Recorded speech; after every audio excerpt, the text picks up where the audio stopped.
Well, good morning everybody. So what are we doing today?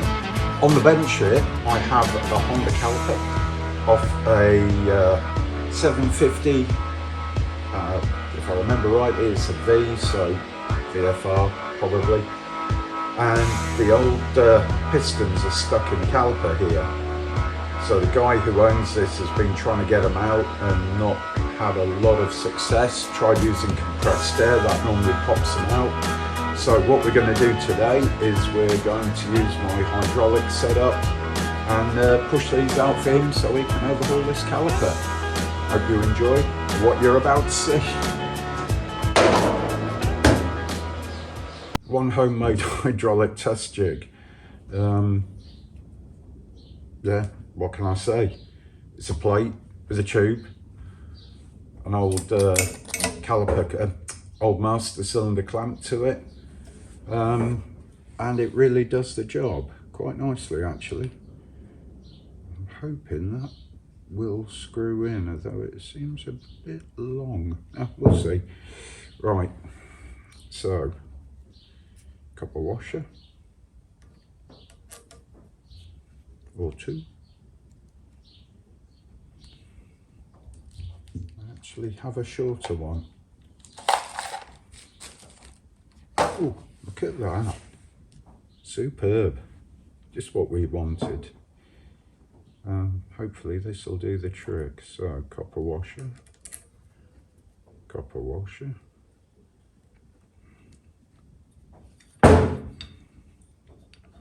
And I can't speak. Maybe I had a 9 there. Is that 8? Yeah.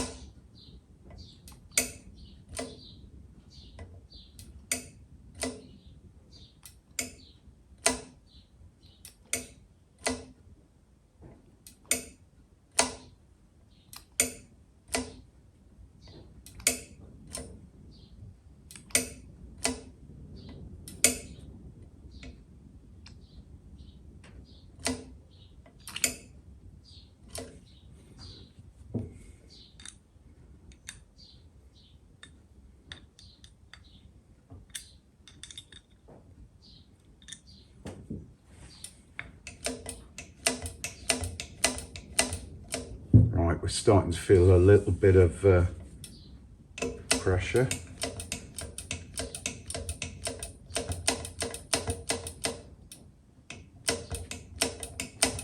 And I don't know if you can see, slowly, one of the pistons is starting to come out.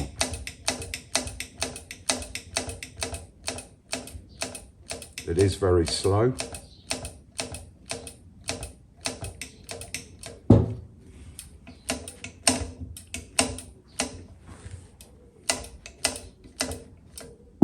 So what I'm going to do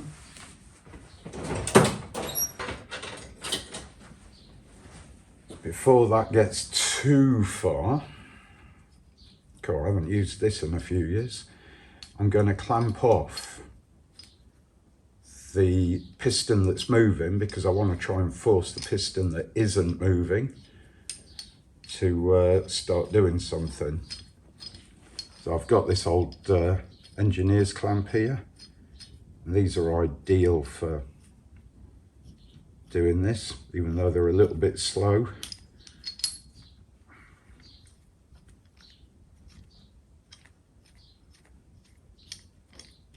Always worth picking up if you see them at second hand or car boot, auto jumbles, whatever.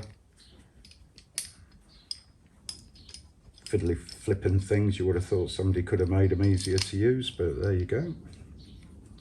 So we should be roughly about right there, a little bit more.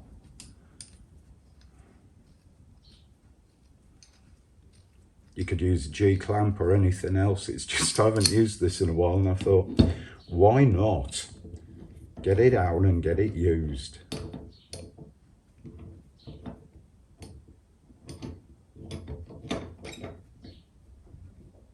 Right, so I'm just using it to hold that piston. Hopefully we can start to persuade the other one.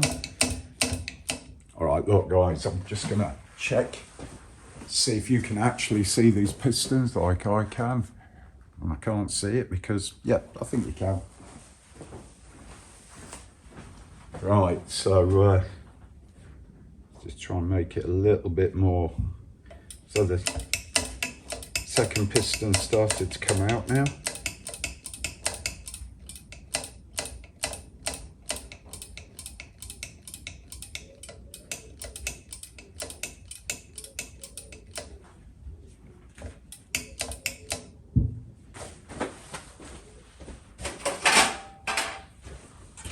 So just before that pops out and sticks fucking horrible brake fluid everywhere, let's get that in a tin.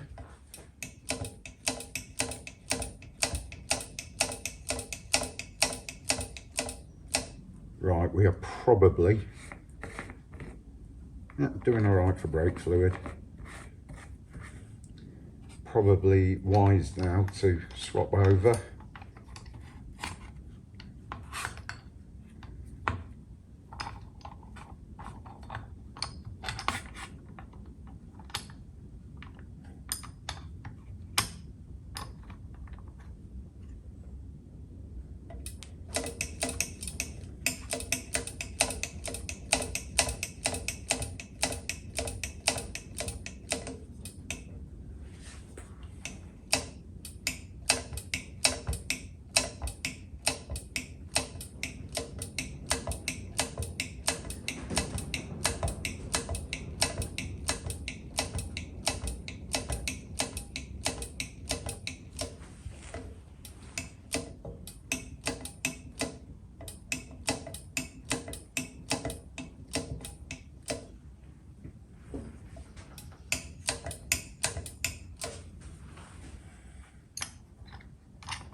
So even the hardest of C's calipers will normally come out with a device like this. Hydraulics is a very powerful tool. Right, we're just about at the point where that's going to pop.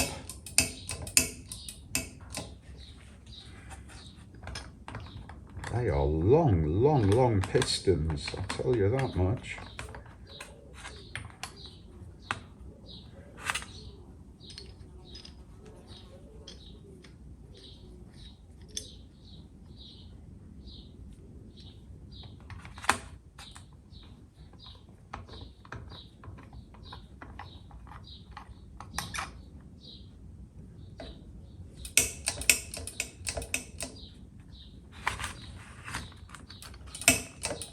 Yeah, so we're there with that.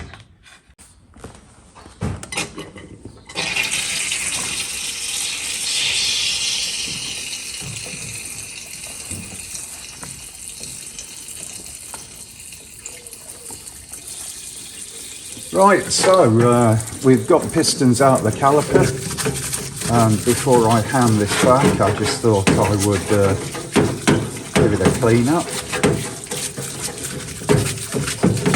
Get all that brake fluid off. It is corrosive, it isn't particularly nice to have on you, and you know, if I do a job for a friend, I don't really want to be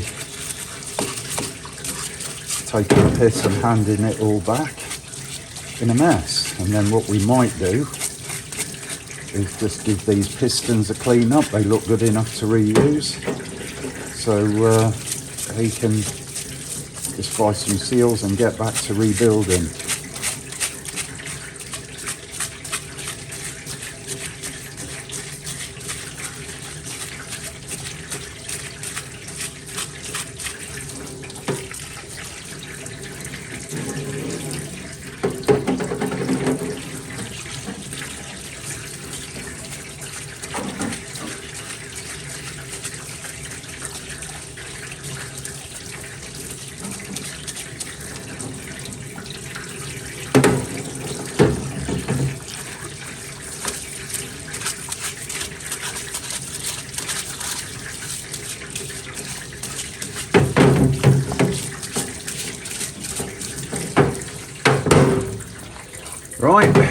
shall leave that for a few minutes to drain off, and then give it a rinse off in water, dry it down, clean it up. Away we go.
So one of the things I do as I'm working on a bike like this is at each stage, you know, there might be a good cause to reassemble a bike.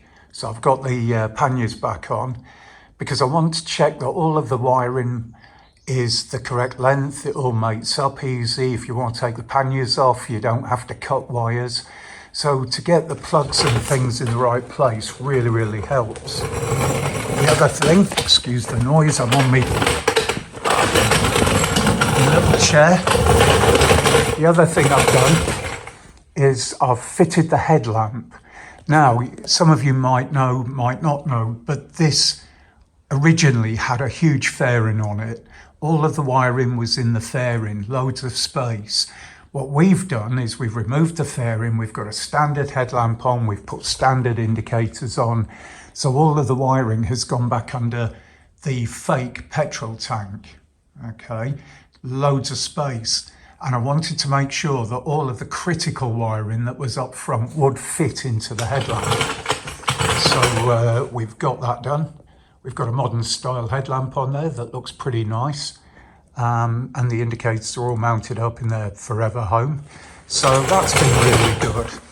So there's a little bit more wiring to do and stuff, but I think, you know, I'm actually quite happy that this bike's coming together quite nicely. You know, it's not a bad little looker. So hopefully we've got a little bit of work on the back brake, then we can nail up the panniers. As I say, a little bit of wiring to do. But I'm hoping it's actually going to be done maybe by the end of this week, early next. Yeah, cool. Okay, so we're back on with the FJ 1100 Yamaha, and I'm starting to just sort out the fairing. This does not have to be perfect, but I would like a reasonable job. So what I've done here, yesterday I've put the satin black top on the inner console. I'm going to strip off the masking tape now. Hopefully that will give me a good edge, and we can start to paint the fairing white. Right, so there we go. So we've now got to the stage of white gloss, first coat. We'll get another coat on this as we go along. Quicken it round here. I'm kind of quite pleased with this at the moment. As I say, it's not going to be concourse or showroom finish. I just want it back on the bike. So yeah, bit of white paint. So as you can see, we're starting to get the fairing looking a bit, sorry, running out of space here, a bit more of a match to the bike. So next thing to do is the red stripe. So first coat of red. Just letting that dry off in the sun a little bit. I cannot wait to get the masking off this.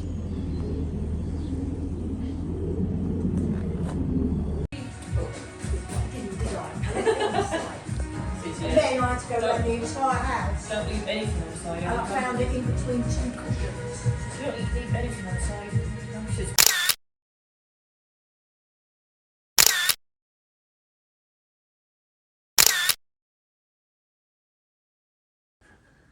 There you go, so here we are, end result. Not looking too shabby either, I think.